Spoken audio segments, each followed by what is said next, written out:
Olá, bom dia. Hoje a gente vai, dentro do volume 7, lá na página 10, dar início à representação gráfica de dados. Né? A gente começou a falar sobre dados, sobre frequência, sobre variância, né? Na aula passada.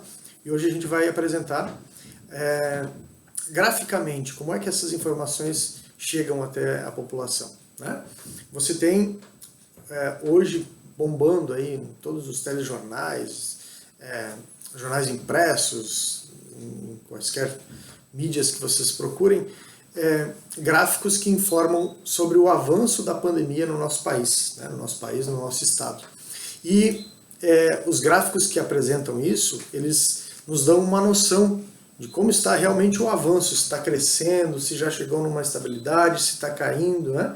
Esse gráfico muda de região para região, de cidade para cidade, mas enfim, quando você assiste um telejornal, você vê lá, né, uma informação mais ou menos assim, né? Aqui você tem o número de casos e aqui você tem as datas, né, os dias.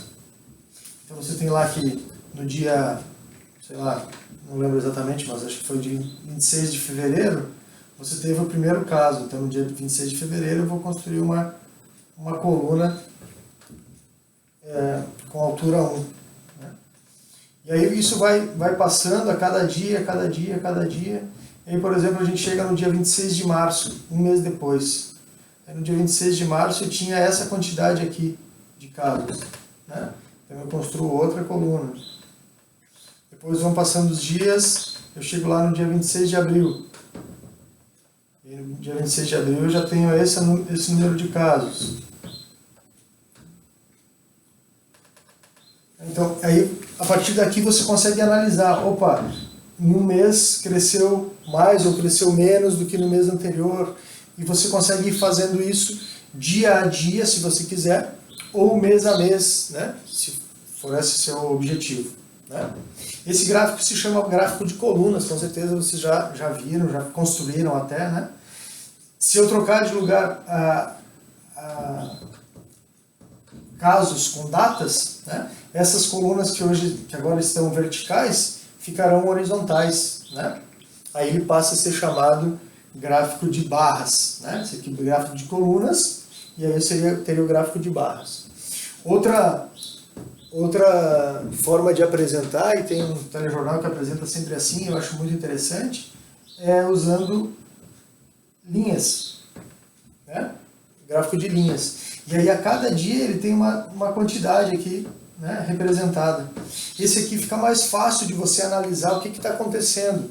Né? Se está crescendo, se estabilizou já, se está decaindo, e aí você consegue fazer comparativos com todo o período da pandemia. Né? Então, esse gráfico aqui se chama gráfico de linhas. Eu poderia ter também a representação, ao invés de usar colunas aqui ou barras, figurinhas que representassem o vírus, por exemplo, aquele desenho do vírus que aparece muito na TV, né? E aí, ao invés de usar barras, né, cheias assim, ele colocaria uma quantidade de vírus aqui, né? Isso se chama pictograma, porque você está usando figuras relacionadas ao assunto. O assunto aqui é a doença causada pelo vírus. Né? Então ele colocaria uma quantidade de vírus, e essa quantidade de vírus iria crescendo aqui e tal. Então isso se chama pictograma. Tá bom? Outra forma de representar, e aí essa forma não seria muito tranquila de utilizar para essa situação, né? Mas em outras, com certeza, né? É o gráfico de setores, também conhecido por gráfico de pizza. Tá? Esse gráfico de pizza, ele nos apresenta de forma bem clara e impactante as situações, por exemplo, levantadas pelo censo. Né? O censo, você sabe, é uma pesquisa que envolve o país inteiro, e aí a partir dessas perguntas se desenha um mapa de várias situações vivenciadas pela população brasileira. Uma delas, lá de 2010, do censo de 2010, diz respeito a onde está a população brasileira, se na área urbana ou na área rural. Né? E aí você tem isso lá na página 10. E aí você tem que 84,35% da população brasileira vive na área urbana e 15,65% vive na área rural. Como é que eu transformo isso num gráfico de pizza, num gráfico de setores? Usando regra de 3. Você tem aqui a circunferência, né, que delimita esse círculo, e o ângulo total da circunferência é 360 graus. Então, se eu tivesse uma informação referente a 100% da população, eu pintaria todo o círculo, né? Mas é 84,35, então eu vou fazer uma regra de 3. 100% do círculo corresponde a 360 graus, 84,35% corresponde a x graus.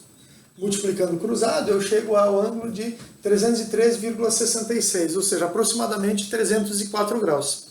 Aí você vai traçar um raio e vai com o seu transferidor encontrar 304 graus. Quando encontrou, traça outro raio. Essa região aqui representa a população brasileira que vive na área urbana.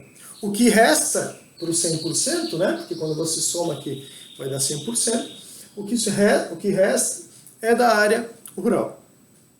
Ok? Então vejam que ficou um gráfico bem claro, né, de visualizar. Ainda ali na página 10 você tem outra situação sobre faixa etária da população brasileira, né? E aí também, para cada uma daquelas porcentagens, você tem que aplicar a regra de 3 para encontrar o ângulo que representa no gráfico de setores. O que pode acontecer, galera? Normalmente essa soma dá 100%. Como a gente está trabalhando com decimais, né? Às vezes dá 100,1%, 101%, né? Em casos mais extremos, né?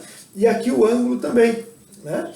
Aqui a gente usou uma aproximação de duas casas, 303,66. Então, se eu fosse extremamente rigoroso, talvez aqui desse 360,1 graus, tá? Mas esse vírgula 1, vírgula 01 não vai fazer diferença na hora de você analisar e perceber, num gráfico como esse, que a população urbana é muito maior do que a população rural. Ok? Vamos fazer alguns exercícios sobre isso a partir de agora.